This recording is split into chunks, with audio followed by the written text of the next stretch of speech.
As you are aware, this month we are talking about Islamic history and philosophy.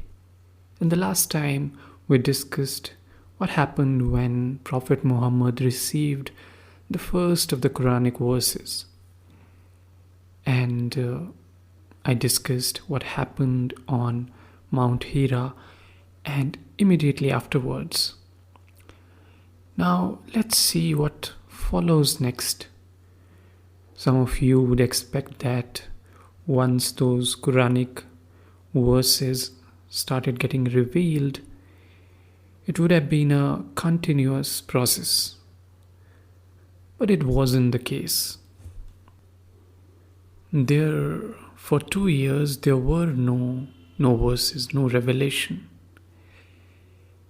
And then, at last, it came. Now, what happened next? For that, I'm going to read from Leslie Hazelton's book, The First Muslim. So, here we go. It would be known as the Surah of the Morning, 11 tantalizingly brief verses which read in full. By the morning light and the dark of night, your Lord has not forsaken you, Muhammad, nor does he abhor you. The end shall be better than the beginning, and you will be satisfied. Did he not find you an orphan and give you shelter? Did he not find you in error and guide you? Did he not find you poor and enrich you? Do not wrong the orphan, then nor chide the beggar, but proclaim the goodness of your Lord. So he had not been abandoned nor mistaken. And as though in compensation for those 2 dark and silent years, the Surah of the Morning heralded a spate of revelations building the early mystical foundation of the Quran. Brimming over with richness and lyricism, they were full of wonder and awe. The earth itself was a manifestation of the divine, and humans were mere stewards of God's creation. The verses laid out an almost environmentalist approach to the natural world, still unparalleled in any other holy book. As it goes in Surah 91, by the sun and its morning brightness, and by the moon which rises after, by the day that displays the glory of the sun, and by the night that conceals it, by the heavens and he who built it, and by the earth and he who laid it out, by the soul and he who molded it and inspired it with the knowledge of good and evil. Blessed shall be the one who keeps it pure, and ruined he who corrupts it. Then there was another mysteriously tilted verse, which is in Surah 36. It says, let the once dead earth be a sign for them. We gave it life and produced grain for their sustenance. We planted it with the palm and wine and watered it with gushing springs, so that you may feed on their fruit. And most famously, this from the shimmering version of Surah 24. It says, God is the light of the heavens and the earth.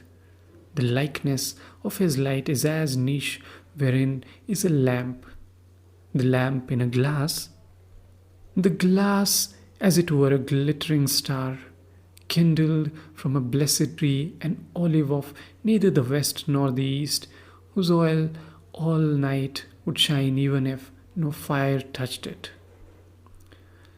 So the mystery of creation was all around. Verse after verse celebrated the stark power of mountains and earthquakes, the bounty of rainfall and harvest, the seemingly simple sequence of night and day, sun and moon, plenty and drought. or rather, not verse after verse, but sign after sign, since the Quranic word for a verse is ayah, a sign. The verses themselves, that is, were signs of the active presence of the divine, and the Quran itself, the only miracle necessary. These early revelations were like exquisite poems, some so short and dense as to be almost haiku like. Later, they would become long and densely involved with the issues of the moment. And those longer revelations would form the surahs or chapters that would be placed toward the beginning of the Quran when it was written down and compiled shortly after Muhammad's death, arranged not chronologically but more or less by length from longest to shortest. This may have been decided on as a matter of aesthetics, or it may have been intended to give equal weight to every verse, no matter when it had first come into being. Whatever the reason, the arrangement means that any non-Arabic speaker looking for the mystical underpinnings of the Quran might find it best to start from the end and to read from right to left as though it were in Arabic. In these first few years, Muhammad never knew when a revelation was about to come. One might follow hard on the heels of another, or there might be weeks or even months between them. But the unpredictability of the timing was itself a part of the process. If revelation had come on a regular basis, the words piling up like those of a writer determined to fulfill a daily quota, one might suspect too much neatness for credibility, as though a direct line had been established between human and divine, one that could be dialed into on demand. Instead, these verses themselves taught him how to receive them. Be not in haste in your recitation before the revelation of it is finished, he would be told. Let it come in full, that is, before trying to repeat it. Be patient, he was told again and again and again. It was a kind of ongoing lesson in how to surrender to the process.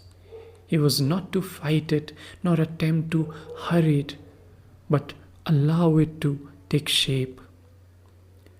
In a sense, Muhammad was less the messenger than the translator, struggling to give human form words to the ineffable.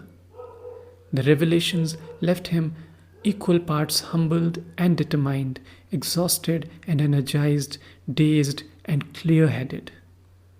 Sometimes he would be covered with sweat even in cold weather. At others he would shiver and shake. There were times when he would sit slumped with his head between his knees, as though a great heaviness had fallen on him. His eyes narrowed in what seemed to be intense pain or grief, and others when he would shudder violently. Whichever way it happened, he was left helplessly weak as the words formed inside him, waiting to be recited into the world. The pain was an essential part of it, part of the birthing process. For this is what he was doing. Verse by verse, he was giving birth to the Quran. And at first, Khadija, his first wife, heard Muhammad recite these early verses, as though they needed to be incubated in a safe place before they could be recited to the wider world. It would be another full year until the sign came to go public with them. According to Ibn Ishaq, the go-ahead came from the angel Gabriel, who appeared to Muhammad with precise instructions. He was to prepare a meal of wheat, mutton, and milk, invite his Hashim kinsmen to dine, and when they had eaten their fill, recite the verses he had so far received. And that's how the journey began. Now, that's all for today. In the next podcast, I will talk about the central message of the Quran.